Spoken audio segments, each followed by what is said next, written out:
Bon, les amis, là, je vais vous faire pénétrer dans mon local. Vous allez voir, c'est incroyable. Vous ne l'avez jamais vu. Vous allez voir, ça vaut vraiment le détour.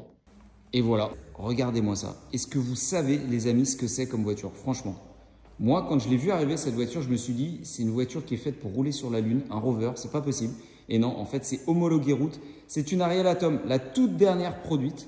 En l'occurrence, le dernier modèle. Et à mon avis, il n'y en aura pas d'autres derrière. Pourquoi? Parce que avec les normes et autres, ça devient vraiment compliqué. Je vais vous montrer en quelques instants ce qu'on a fait sur la voiture. Bon, là, je retrouve Théo, là, le poseur. Tu as participé à la pose. Tu t'es fait plaisir ou pas? Vas-y, fais-nous le pitch un peu. Ça a été très exotique. On a des formes super pas conventionnelles, rien à voir avec une Tesla très droite, très plate. Puis même d'un point de vue moteur, hein, on va pas se mentir. C'est pas la même philosophie. Bon, alors explique-nous ce qu'il nous a demandé le client, là, en l'occurrence. Protéger au maximum. Cette voiture sujet au gravillon, surtout sur piste, vu qu'elle va rouler essentiellement sur piste. Donc protéger au maximum tout le châssis, la tubulure, les passages de roues évidemment, parce que les roues avant vont beaucoup envoyer sur les arrières et il fallait protéger. Alors, ok, là on est sur un garde-boue. Explique-nous un petit peu la complexité de la pièce, parce que c'est une pièce qui est très complexe. Ça l'est, de par sa forme évidemment. On part d'une base de pré-cut qui s'arrêtait seulement à ce niveau-ci. Sauf que le problème, c'est qu'on allait avoir un vieillissement qui allait être complètement hétérogène. Donc, il fallait compléter sur la partie arrière. C'est ce qu'on a fait du coup en une pièce ici, donc deux en tout, avec le raccord au-dessus, en sur-mesure évidemment. Du tirage, du travail, mais ça vaut le coup parce que maintenant on protège uniformément la voiture, donc c'est top. C'est pas le tout, on a fait aussi autre chose sur la voiture. On a fait autre chose. Là, le problème, c'était pas essentiellement les impacts, on était plutôt sur les coups de chaussure, parce que pour rentrer dedans, c'est toute une histoire. Vas-y, tu sais quoi, regarde, montre-nous comment tu fais pour rentrer dedans, on va rigoler 2 minutes là. Il faut lever la jambe très haut, être assez souple, et seulement après, bien se mettre dedans. Donc, beaucoup de coups de chaussure à ce niveau-là. Il faut protéger pour préserver un maximum la voiture. Ok, et on avait aussi une demande un peu particulière du client. Tu peux nous montrer un petit peu sur le côté?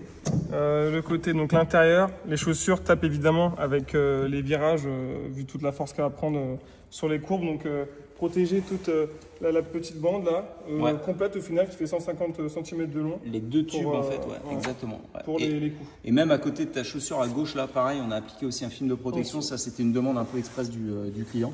Bon, t'es bien là, dans ton petit baquet là, non? Bien, mais pas pour longtemps. Et on a filmé encore d'autres éléments. Donc ouais, ces barres-là, pour plusieurs raisons, parce que du coup, la roue avant envoie un max de gravier à cet endroit-là, donc beaucoup d'impact. Ça va vachement être marqué. Donc on protège là-dessus. Pour la manœuvre aussi, pour la déplacer, etc., c'est souvent là qu'on met les mains. Donc les rayures et compagnie, on n'en parle plus. Bon, alors on termine avec la prise d'air. Alors ça, c'est une pièce qui est assez dingue. Celle-ci, en l'occurrence, les amis, regardez. Alors pourquoi elle est dingue, Théo? Tu peux déjà la démonter pour qu'on la voit un peu plus près? Du coup, la complexité au niveau de la pose de cette pièce, parce qu'elle est vraiment dingue en fait. Alors là, il a fallu mettre beaucoup de pièces, enfin 4 en l'occurrence, ce qui paraît peu, mais au final, ça a été beaucoup de job. Un empiècement partie basse, 2 sur les côtés, qui s'arrêtent sur l'arête de la pièce, et une en bord à bord aussi également sur la partie haute. Ça a été du taf, mais au moins maintenant, on est protégé à 100%. Et là, on est parti, les amis, d'un pré-cut. Et là, pour le coup, chapeau, parce que notre base, le gabarit était ultra bien fité. Donc, il matchait vraiment bien avec la pièce. Donc ça, c'était de bon augure parce que franchement, aller filmer une pièce, on le dit jamais assez, mais dans le PPF, filmer des pièces qui sont ovoïdales comme ça, c'est un enfer. Filmer des capots comme ça, c'est beaucoup plus simple.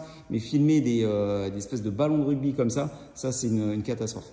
Bon, là, la dernière pièce qu'on a pu filmer, mais qui était, on va dire, la plus simple, c'est ce nez de capot, si j'ose dire. C'est une pièce qui est longitudinale, très facile. Qu'est-ce que tu en penses, Théo? Oui, c'est facile à faire, mais très importante vu là où elle est placée sur la voiture. Ok, vas-y, lève la pièce, qu'on regarde un petit peu ce qu'il y a en dessous. Et voici, en l'occurrence, l'intérieur, la mini batterie.